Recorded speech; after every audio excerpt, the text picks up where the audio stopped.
A front-load washer starts smelling faintly musty about a year after purchase. And by year 2, clean laundry comes out smelling like it needs to be washed again.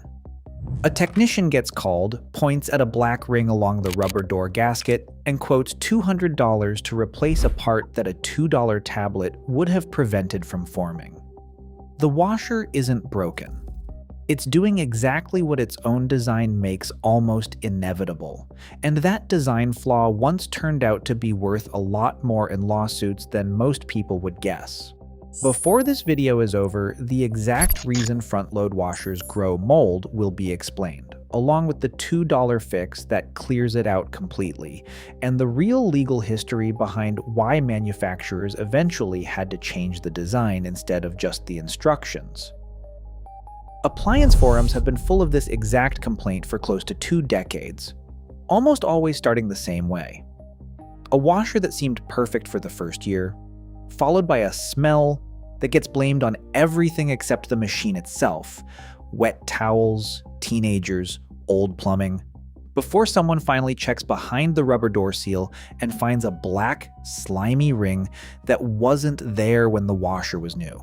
The pattern shows up across brands and across price points, in budget models and premium ones alike, which is usually a sign the cause is something structural rather than a manufacturing fluke in any one machine. For more on the appliance defects that actually made it into court, rather than just into comment sections, subscribing keeps this channel showing up for the next one. Front-load washers grow mold for a reason built directly into what makes them: efficiency. The door has to seal completely to keep water in during a spin cycle that low-water, high-efficiency machines depend on, which means a thick rubber gasket running the full circumference of the drum opening. That gasket has folds and creases that trap water, lint, and detergent residue after every single wash. And, unlike a top-load machine with an open tub exposed to air, a closed front-loading drum sealed by a rubber gasket stays damp for hours after the cycle ends.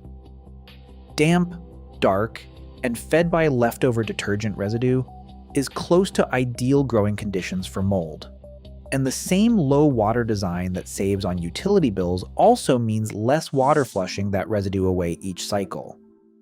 Front loaders became the standard recommendation for exactly the reason that also makes them prone to this problem. They use significantly less water and energy per load than older top-load designs, which is why efficiency programs and utility rebates spent years steering households toward them. Nobody involved in that push was being dishonest about the water savings, which are real. What got left out of most of that messaging was the trade-off: a sealed, low-water design that's harder to keep dry between cycles than the open, high-water machines it replaced. Telling ordinary post-wash odor apart from an actual mold problem takes a quick check rather than a lab test. A smell that shows up only in the load itself and disappears once clothes are pulled out and hung to dry usually traces back to something more mundane, like detergent left too long in a closed hamper. A smell that lingers inside the closed washer between loads, especially one noticeable the moment the door opens before any laundry has even gone in, along with a black or grayish film along the door seal or inside the detergent tray, points specifically to mold rather than ordinary laundry odor. That distinction matters for health reasons too, since mold exposure is a recognized trigger for allergy and respiratory symptoms in sensitive individuals, which is part of why the original complaints escalated from an annoyance to a legal case in the first place.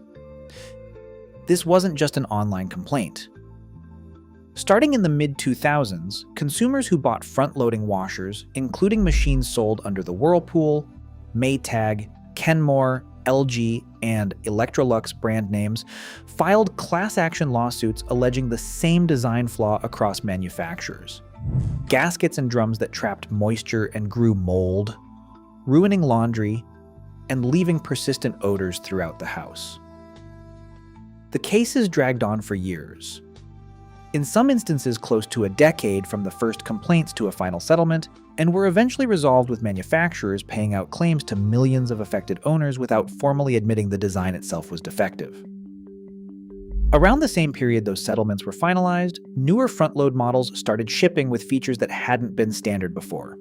door vents, hold-open door design, and self-cleaning cycles specifically meant to keep the gasket from staying wet between loads.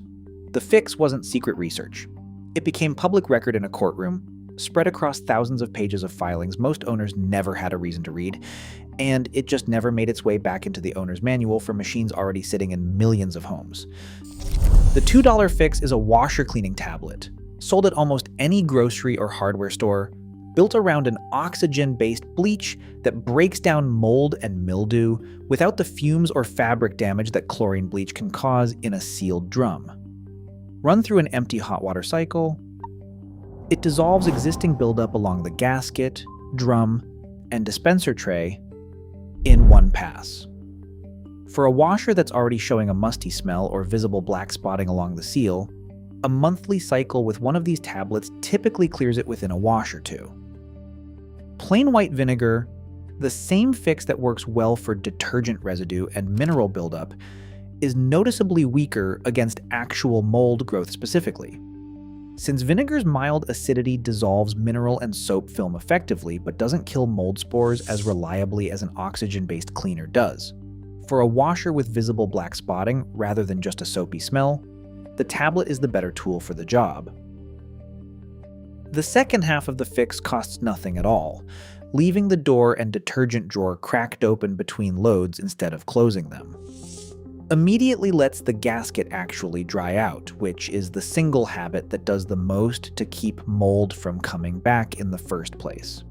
Wiping the visible fold of the gasket with a dry cloth after the last load of the day adds another layer of prevention on top of that, for households dealing with a particularly persistent smell. The most common pushback is whether a tablet can really undo mold that's been building for a year or more, and for anything growing on the surface of the gasket rather than absorbed into a cracked or torn seal, it generally can. A gasket that's visibly deteriorating, cracked, or peeling rather than just stained is a mechanical problem a tablet won't solve, and that's the one case where a service call for a replacement part is actually the right move. The second common question is whether this is a one-time fix or an ongoing habit, and it's closer to the second. Washer manufacturers themselves now recommend a cleaning cycle roughly once a month for front-load machines specifically because of this design, which means the tablet isn't a cure so much as basic maintenance that most owners were never told to do in the first place. Skipping the open door habit in between tends to bring the smell back even with regular tablet use, since the moisture, not just the mold itself, is what restarts the cycle. A third question worth answering directly is whether a brand new front-load washer avoids this entirely. Newer models with the vent and hold-open door features built in after the lawsuits are considerably less prone to it, but not immune, since a household that keeps the door shut immediately after every load can still create enough trapped moisture to get the same result over enough time, just more slowly than on an older machine without those features. None of this required a hidden formula or a suppressed patent. It required a design decision made for water efficiency that had a side effect nobody fully accounted for, a decade of consumer complaints that eventually became a matter of public legal record, and a $2 maintenance habit that took that long to become common knowledge. The lawsuits confirmed what people living with the smell already knew, even if the settlements never used the word defect to describe it. The fix was just never handed to them until they'd already spent a lot more than $2 trying to figure it out on their own, usually with a mix of guesswork, wasted cleaning products, and at least one service call that ended with a technician saying the machine was working exactly as designed. If this saved a service call or a ruined load of laundry, the washer brand and how long it took to notice the smell belong in the comments below. So the next person confused about the same musty ring knows exactly where to look. Like and subscribe.